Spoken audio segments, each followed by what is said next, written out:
News 42 Kannada.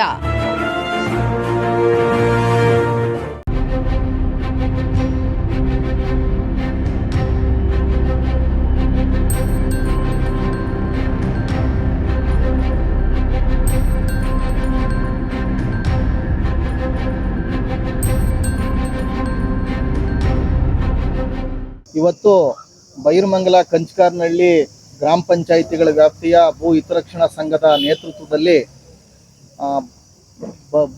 ಬಲವಂತದ ಭೂಸ್ವಾಧೀನ, ಅನ್ಯಾಯದ ಭೂಸ್ವಾಧೀನವನ್ನು ವಿರೋಧಿಸಿ ಅನಿರ್ದಿಷ್ಟಾವಧಿ ಅಹೋರಾತ್ರಿ ಧರಣಿ ಇವತ್ತು 433ನೇ ದಿನಕ್ಕೆ ಕಾಲಿಟ್ಟಿದೆ.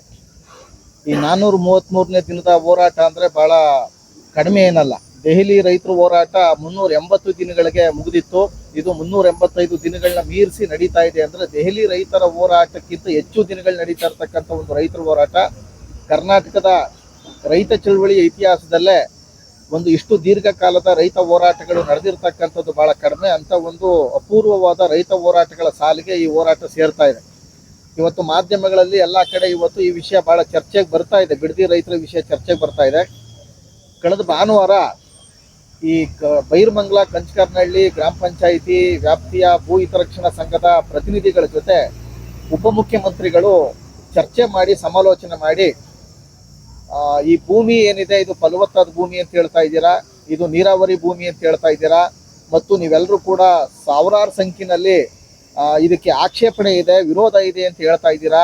ನಾನು IAS ಅಧಿಕಾರಿಯನ್ನು ಊರು ಕಳಿಸಿ ಅದರ ವರದಿ ತರಿಸ್ಕೊಂಡು ಕಾನೂನು ಪ್ರಕಾರ ಏನು ಕಾನೂನು ಚೌಕಟ್ಟಿನಲ್ಲಿ ಮಾಡ್ಬೋದು ಆ ಎಲ್ಲ ಸಹಾಯವನ್ನು ನಿಮಗೆ ಮಾಡ್ತೀನಿ ಅನ್ನುವಂಥ ಒಂದು ಸಕಾರಾತ್ಮಕವಾದಂಥ ಪ್ರತಿಕ್ರಿಯೆಯನ್ನು ಕೊಟ್ಟಿದ್ರು. ಆದರೆ ಅದಾದ 2ನೇ ದಿನಕ್ಕೆ ಕೆಲವರ ಸಭೆಯನ್ನು ಮಾಡಿ ಅದರಲ್ಲಿ ಮುಖ್ಯವಾಗಿ ಬಹುತೇಕರು ಮಾತ್ರ ಎಲ್ಲರೂ DKC ಬೆಂಬಲಿಗರೆ ಅವರಿಗೆ ರೈತರ ವೇಷವನ್ನು ತೊಡಿಸಿ ಅವರ ಬೆಂಬಲಿಗರ ಸಭೆಯನ್ನು ಮಾಡಿ ಅವರು ಈ ಬಿಡದಿ ಸಮಗ್ರ ಯೋಜನೆಯನ್ನು ಯಾವುದೇ ಕಾರಣಕ್ಕೂ ನಿಲ್ಲಿಸುವುದಿಲ್ಲ, ಮುಂದುವರಿಸುತ್ತೀವಿ ಮತ್ತು ಈ ಯೋಜನೆಯನ್ನು ಜಾರಿ ಮಾಡ್ತೀವಿ, 80% ರೈತರು ಯೋಜನೆಗೆ ಒಪ್ಪಿಗೆ ಕೊಟ್ಟಿದ್ದಾರೆ ಎನ್ನುವಂಥ ಒಂದು ಸುಳ್ಳನ್ನು ಇವತ್ತು ಹೇಳ್ತಾ ಇದ್ದಾರೆ. 80% ರೈತರು ಮತ್ತು ಅದಕ್ಕಿಂತ ಹೆಚ್ಚಿನ ರೈತರು ವಿರೋಧ ಮಾಡಿದ್ದಾರೆ ಅನ್ನೋದೇ ಬಹಳ ಸತ್ಯವಾದ ವಿಷಯ. DK ಶಿವಕುಮಾರ್ ಅವರು ಈ ಯೋಜನೆಗೆ ರೈತರ ಒಪ್ಪಿಗೆ ಇದೆ ಅಂತ ಹೇಳಿರ್ತಕ್ಕಂಥದ್ದು ಮತ್ತು 80% ರೈತರು ಒಪ್ಪಿಗೆ ಇದೆ ಅಂತಕ್ಕಂಥದ್ದು ಒಂದು ಹಸಿ ಸುಳ್ಳು ಮತ್ತು ವಾಸ್ತವಕ್ಕೆ ಇದು ವಿರುದ್ಧವಾದದ್ದು. ಈ ಥರದ ಸುಳ್ಳುಗಳನ್ನ ಅವರು ಬಹಳಷ್ಟು ಹೇಳ್ಕೊಂಡು ಬಂದಿದ್ದಾರೆ. ಮೊದಲು ಹೇಳಿದ್ರು ಇದು ವ್ಯವಸಾಯದ ಭೂಮಿ ಅಲ್ಲ, ಇದು ನೀರಾವರಿ ಭೂಮಿ ಅಲ್ಲ, ಇಲ್ಲಿ ಯಾರು ರೈತರೇ ಇಲ್ಲ, ಇಲ್ಲಿ ಯಾರು ಬೇಸಾಯನೇ ಮಾಡ್ತಾ ಇಲ್ಲ ಅಂತಂದ್ರು. ಆದರೆ ಮಾಧ್ಯಮಗಳ ಮೂಲಕ ಮತ್ತು ನಮ್ಮ ಹೋರಾಟದ ಮೂಲಕ ಇಲ್ಲಿ ಇರ್ತಕ್ಕಂಥದ್ದು ನೀರಾವರಿ ಭೂಮಿ, ಇದು ಫಲವತ್ತಾದ ಭೂಮಿ, ಇದು ಸಮೃದ್ಧ ಬಹುವಾರ್ಷಿಕ ಬೆಳೆ ಇರತಕ್ಕಂಥ ಒಂದು ಭೂಮಿ ಮತ್ತು ಮಲೆನಾಡನ್ನು ನಾಚಿಸುವಂಥ ರೀತಿಯ ಒಂದು ಸಮೃದ್ಧವಾದ ಮಲೆನಾಡಿನ ಪರಿಸರ ಬೆಂಗಳೂರಿನ ಆಸುಪಾಸಿನಲ್ಲಿ ಸೃಷ್ಟಿಯಾಗಿರ್ತಕ್ಕಂಥದ್ದು ಬಯಲಾದ ಮೇಲೆ, ಮಾಧ್ಯಮಗಳೆಲ್ಲ ನೇರವಾಗಿ ವರದಿ ಮಾಡೋದೆಲ್ಲ ಬಯಲಾದ ಮೇಲೆ ಈಗ ಆ ಮಾತನ್ನು ಆಡೋದು ನಿಲ್ಲಿಸಿದ್ದಾರೆ. ಈಗ ಅಂದರೆ DK ಶಿವಕುಮಾರ್ ಅವರು ಇದು ರೈತರೇ ಇಲ್ಲ, ನೀರಾವರಿನೇ ಅಲ್ಲ, ಬೇಸಾಯನೇ ಮಾಡ್ತಾ ಇಲ್ಲ ಅನ್ನೋದು ನಿಲ್ಲಿಸಿದ್ದಾರೆ. ಇದು ಪೂರ್ತಿಯಾಗಿ 9640 ಎಕರೆ ಭೂಮಿ ಏನಿದೆ ಅಷ್ಟು ಭೂಮಿ ಕೂಡ ನೀರಾವರಿ ಫಲವತ್ತಾದ ಸಮೃದ್ಧವಾದಂಥ ಭೂಮಿ ಇದು. ಇವಾಗ ಏನು ಹೇಳ್ತಾ ಇದ್ದಾರೆ, ರೈತರೆಲ್ಲ ಒಪ್ಪಿಗೆ ಕೊಟ್ಬಿಟ್ಟಿದ್ದಾರೆ ಅಂತ ಅವರು ಹೇಳ್ತಾ ಇದ್ದಾರೆ. ರೈತರೆಲ್ಲ ಒಪ್ಪಿಗೆ ಕೊಟ್ಟಿದ್ರೆ 433 ದಿನ ಧರಣಿ ನಡೀತಿತ್ತಾ? ಬಹಳ ಮುಖ್ಯವಾಗಿ DK ಶಿವಕುಮಾರ್ ಅವರು ಮಾಡ್ತಾ ಇರ್ತಕ್ಕಂಥ ಒಂದು ಸುಳ್ಳು ಮತ್ತು ಅಪಪ್ರಚಾರದಲ್ಲಿ ಇಲ್ಲಿರೋರು ಯಾವುದೋ ಒಂದು ಪಕ್ಷಕ್ಕೆ ಸಂಬಂಧಪಟ್ಟಿರೋರು ಅನ್ನುವಂಥ ಪದೇ ಪದೇ ಅಪಪ್ರಚಾರಗಳು ಮಾಡ್ತಾ ಇದ್ದಾರೆ. ಬೈರಮಂಗಲ ಕಂಚಕಾರನಹಳ್ಳಿ ಹೋರಾಟ ಸಮಿತಿಯಲ್ಲಿ ಇರ್ತಕ್ಕಂಥವ್ರು ಯಾವುದೇ ಪಕ್ಷಕ್ಕೆ ಸಂಬಂಧಪಟ್ಟಿರೋರಲ್ಲ, ಎಲ್ಲ ಪಕ್ಷದವರು ಇದ್ದಾರೆ, ಪಕ್ಷಾತೀತವಾಗಿ ಹೋರಾಟ ಮಾಡ್ತಾ ಇದ್ದಾರೆ. ಇದರಲ್ಲಿ ಕಾಂಗ್ರೆಸ್ನವರು ಇದ್ದಾರೆ, JDSನವರು ಇದ್ದಾರೆ, BJPಯವರು ಇದ್ದಾರೆ, ನನಗೆ ಯಾವ ಪಕ್ಷನೂ ಬೇಡ ಅನ್ನುವಂಥವ್ರು ಇದ್ದಾರೆ. ಇದು ಪಕ್ಷಾತೀತವಾಗಿ ನಡೀತಾ ಇರ್ತಕ್ಕಂಥ ಒಂದು ಹೋರಾಟ. DK ಶಿವಕುಮಾರ್ ಅವರು ನಾನು ಅಧಿಕಾರದ ಬಲದಿಂದ ಉಪಮುಖ್ಯಮಂತ್ರಿ ಆಗಿರ್ತಕ್ಕಂಥ ಒಂದು ಸ್ಥಾನದ ಬಲದಿಂದ ನಾನು ಏನು ಮಾಡಿದ್ರು ದಕ್ಕಿಸ್ಕೋತೀನಿ ಎನ್ನುವಂಥ ಒಂದು ಅಹಂಕಾರ ಮತ್ತು ಮತದಿಂದ ಆಚೆ ಬರಬೇಕು ಅಂತ ಕೇಳ್ಕೊತಾ ಇದ್ದೀನಿ.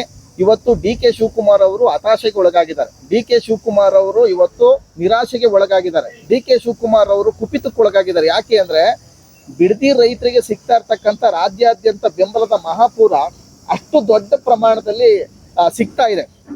ಶಿವಮೊಗ್ಗದಲ್ಲಿ ಪತ್ರಿಕಾಗೋಷ್ಠಿ ಮಾಡಿದ್ದಾರೆ, ಮೈಸೂರಿನಲ್ಲಿ ಪತ್ರಿಕಾಗೋಷ್ಠಿ ಮಾಡಿದ್ದಾರೆ, ಬೆಳಗಾವಿನಲ್ಲಿ ಪತ್ರಿಕಾಗೋಷ್ಠಿ ಮಾಡಿದ್ದಾರೆ ಮತ್ತು ಈ ಧರಣಿಯನ್ನು ಬೆಂಬಲಿಸಿ ಎಲ್ಲ ರೈತ ಸಂಘಟನೆಗಳು ಈ ಧರಣಿಗೆ ಚಲೋ ಇಟ್ಕೊಂಡಿದ್ದಾರೆ. ಉದಾಹರಣೆಗೆ ಕರ್ನಾಟಕ ಪ್ರಾಂತ ರೈತ ಸಂಘದ ರಾಜ್ಯ ಸಮಿತಿ ಮತ್ತು ರಾಮನಗರ ಜಿಲ್ಲಾ ಸಂಘಟನಾ ಸಮಿತಿಯಿಂದ 29ನೇ ತಾರೀಕು ಸುಮಾರು 500ಕ್ಕೂ ಹೆಚ್ಚು ಕರ್ನಾಟಕ ಪ್ರಾಂತ ರೈತ ಸಂಘದ ಕಾರ್ಯಕರ್ತರು ಅಬ್ಬನಕೊಪ್ಪೆ ಡಿಪೋ ಇಂದ ಬೈರಮಂಗಲ ಸರ್ಕಲ್ ತನಕ ಮೆರವಣಿಗೆ ಮಾಡಿ ಬೈರಮಂಗಲ ರೈತರ ಜೊತೆ ನಾವಿದ್ದೀವಿ, ನೀವು ಆತ್ಮವಿಶ್ವಾಸ ಕಳ್ಕೋಬೇಕಾಗಿಲ್ಲ ಅನ್ನುವಂತ ಒಂದು ಕಾರ್ಯಕ್ರಮವನ್ನು ಹಮ್ಮಿಕೊಂಡಿದ್ದಾರೆ.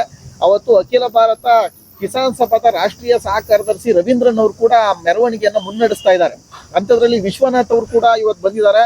ಅವರು ಒಂದು ದಿನ ಆ ರೀತಿ ಕರ್ನಾಟಕದಲ್ಲಿರ್ತಕ್ಕಂಥ ಎಲ್ಲಾ ರೈತ ಸಂಘಗಳು ಇವತ್ತು ಬಿಡದಿ ರೈತರ ಪರವಾಗಿ ಇವತ್ತು ಧ್ವನಿ ಎತ್ತಿದೆ.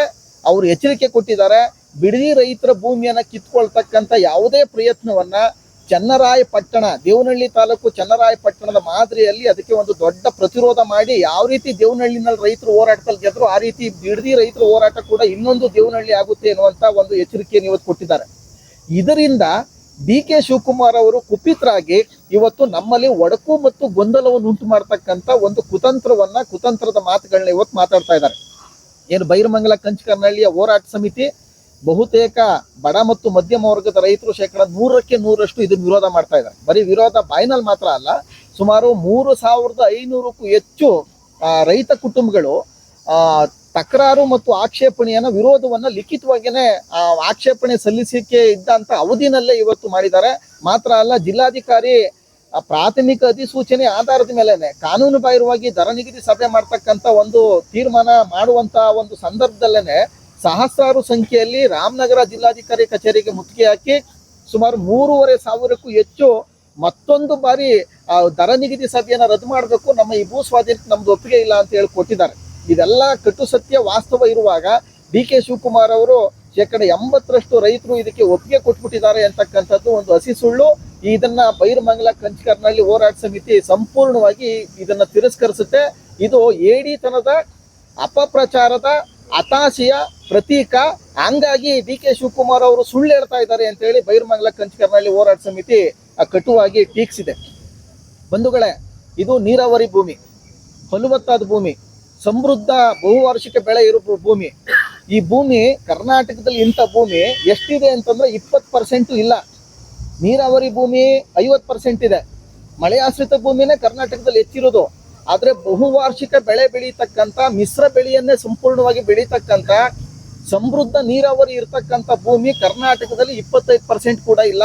ಅಂಥದ್ರಲ್ಲಿ ಬೈರಮಂಗಲ ಮತ್ತು ಕಂಚಕರ್ನಹಳ್ಳಿ ರೈತರು ಅಂತ ಒಂದು ಮಲೆನಾಡನ್ನು ಸೃಷ್ಟಿ ಮಾಡಿದ್ದಾರೆ. ಇದು ಕೇವಲ ಕಂಚಕರ್ನಹಳ್ಳಿ ಮತ್ತು ಬೈರಮಂಗಲ ರೈತರ ಜೀವನಕ್ಕೆ ಮಾತ್ರ ಸಂಬಂಧಪಟ್ಟಿಲ್ಲ, ಬೆಂಗಳೂರಿನ ಜೀವ ಪರಿಸರ ವ್ಯವಸ್ಥೆಗೂ ಕೂಡ ಇವತ್ತು ನೇರವಾಗಿ ಸಂಬಂಧ ಇದೆ. ಈ ಬೆಂಗಳೂರಿನ ಸುತ್ತ ಇರುವಂತ ಹಸಿರನ್ನ ಉಳಿಸ್ಕೊಳ್ಳೋದು ಬೆಂಗಳೂರಿನ ಜೀವ ಪರಿಸರ ವ್ಯವಸ್ಥೆ ಒಂದು ಪರಿಸರ ರಕ್ಷಣೆ ದೃಷ್ಟಿಯಿಂದ ಕೂಡ ಬಹಳ ಮಹತ್ವದ್ದಾಗಿದೆ. ಬಹಳಷ್ಟು ಜನ ಸಾಹಿತಿಗಳು, ಬಹಳಷ್ಟು ಜನ ಗಣ್ಯರು, ಬಹಳಷ್ಟು ಜನ ಕೃಷಿ ಅರ್ಥಶಾಸ್ತ್ರಜ್ಞರು, ಕೃಷಿ ವಿವಿಯ ಮಾಜಿ ಉಪಕುಲಪತಿಗಳು ಇವತ್ತು ಬೈರಮಂಗಲ ಕಂಚಕರ್ನಹಳ್ಳಿ ರೈತರನ್ನ ಬಂದು ಭೇಟಿ ಮಾಡಿ ಮುಖ್ಯಮಂತ್ರಿಗೆ ಈ ಬಿಡದಿ ಟೌನ್ಶಿಪ್ ಯೋಜನೆಯನ್ನ ರದ್ದುಪಡಿಸಬೇಕು ಅನ್ನುವಂತ ಒಂದು ಬಹಿರಂಗ ಪತ್ರ ಬರೀತೀವಿ ಅಂತೇಳಿ ಮುಂದೆ ಬಂದಿದ್ದಾರೆ. ಈ ರೀತಿ ರಾಜ್ಯದಾದ್ಯಂತ ಬಿಡದಿ ರೈತರ ಪರವಾಗಿ ಬೆಂಬಲದ ಮಹಾಪೂರ ಹರಿದು ಬರ್ತಾ ಇದೆ. ಡಿ.ಕೆ. ಶಿವಕುಮಾರ್ ಅವರು ಇದಕ್ಕೆ ಕುರುಡಾಗಿ ಮತ್ತು ಕಿವುಡಾಗಿ ವರ್ತಿಸ್ತಾ ಹತಾಶೆಗೆ ಒಳಗಾಗಿ ಬಿಡದಿ ರೈತರ ಮೇಲೆ ಅಪಪ್ರಚಾರ ಮಾಡ್ತಾ ಇದ್ದಾರೆ. ಈ ಅಪಪ್ರಚಾರವನ್ನ ನಿಲ್ಲಿಸಬೇಕು ಅಂತ ಈ ಸಂದರ್ಭದಲ್ಲಿ ನಾನು ಅವರು ಒತ್ತಾಯ ಮಾಡ್ತಾ ಇದ್ದೀನಿ. ನ್ಯೂಸ್ 42 ಕನ್ನಡ.